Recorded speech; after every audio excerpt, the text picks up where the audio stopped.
આ જો મારા માથે આશીર્વાદ આશીર્વાદ માતાજી નો ભાઈ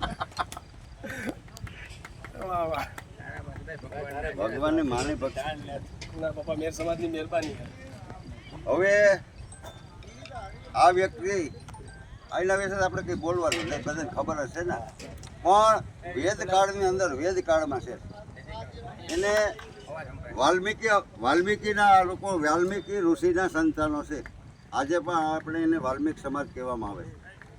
આ લોકોનો ધંધો હું વાલ્મીકી સમયમાં સફાઈ કરવાનો, એટલે કેવાની સફાઈ? કુવિચારોની સફાઈ, કુરિવાજોની સફાઈ, પછી હાલતા હોય કોઈ પણ ઝઘડા પાક કરતા હોય પતાવવાની સફાઈ, અને સારા વિચારો દેવાના. એમ કરીને આ બધી સફાઈઓ કાઢવાની જે કદરા સમાજમાં છે ને એ બધા કાઢવાના. જાતિ ભાતિ આ તે ભેદ બધું એ ઋષિઓ કરતા કામ. રામાયણની અંદર જે વાલ્મીકી ઋષિ છે એની પરંપરા આ લોકો છે, અને આ લોકોએ આ રીતના સફાઈ કામ કર્યું, અને આજે પણ આપણી સફાઈનું જ કામ આ કરે. તમે વિચારતા કરો 10,000 કે 15,000 વર્ષ પહેલાંની જે ઘટનાઓ છે હજે પણ એ લોકો એની જાળવી રાખી.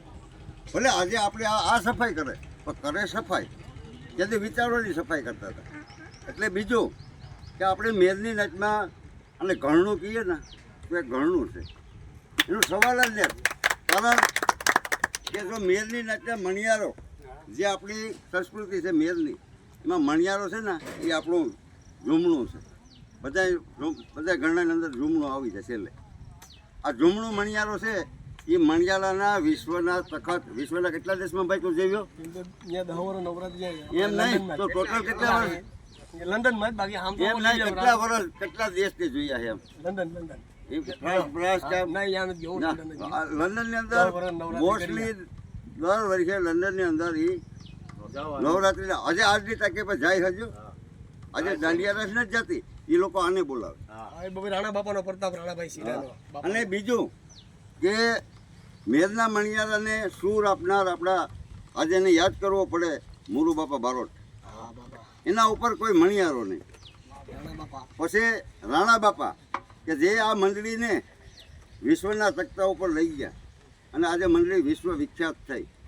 આજે કોઈ પણ રમે ને નંદિયારા તો શું કે પોરબંદરની મંડળી એટલે રાણા બાપાની મંડળી. એ પછી મંડળની રમતા હોય કે કળશની રમતા હોય કે ગમે એ રમતા હોય. અને ઓરિજિનલ મેર ફક્ત મણિયારો મેર જ રમી શકે, બાકી કોઈ ઓરિજિનલ મણિયારો રમે જ ન શકે.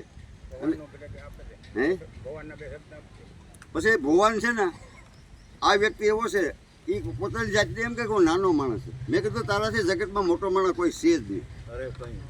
અને પૈસાની બાબતમાં ભલે ગમે તે કહેતા હોય કોઈ, પૈસાની એ ઠોકર જ મારે. પૈસા કોઈ દે નહીં, ભેગા જ નથી કર્યા. એને આઠે પણ આનંદ જ છે. અને હું તો આને મારો દીકરો માને, મારો દીકરો એમ, દીકરાથી પણ વિશેષ. અને આ ભાઈ છે ને, તારા ભાઈનું નામ અનવરભાઈ, જે એ પણ આપણે આ મંદિરનો હિસ્સેદાર છે. ને મણિયારા સૂર, શરણાઈના સૂર અને ઢોલનો ધબાકો આ મણિયારામાં હોવાનો હોય, અને શરણાઈમાં અનવર. આ એનો ભાઈ યુનુસ ને, રાજુભાઈ. અને આ લોકોનો પણ, અને મીરની એક ખાસિયત છે કે જે સંગીત છે ને, જેટલા સંગીત એ લોકો મીર પાસે. પછી ઓસમાન મીર હોય કે પછી ગમે તે હોય, એ સંગીત એના બાપનું છે વગાડવું. એટલે આવી રીતના આ ભુવનને હું તો આખી મેર જ્ઞાતિને એટલી વિનંતી કરું કે ભાઈ જ્યાં જ્યાં પ્રોગ્રામ હોય, કોઈ નાનો મોટો પ્રોગ્રામ હે તો પણ હમણાં આવવા તૈયાર છે. આખી લાખો 5 લાખ 10 લાખ રૂપિયા નથી, તો પ્રેમ જોઈએ એને. પ્રેમ હોય ને તો એ જ્યાં આવવા પર તૈયાર છે. ત્યારે આપણે એટલું જ કહીએ કે ભુવનભાઈ અને ભગવાન હો વલર ન કરે, અને તારી પ્રજાનામાં આથી દોઢી કળા આપે, અને આવી રીતના વિશ્વની અંદર તારી કળા અમર રહી. એટલું કરી મંડપ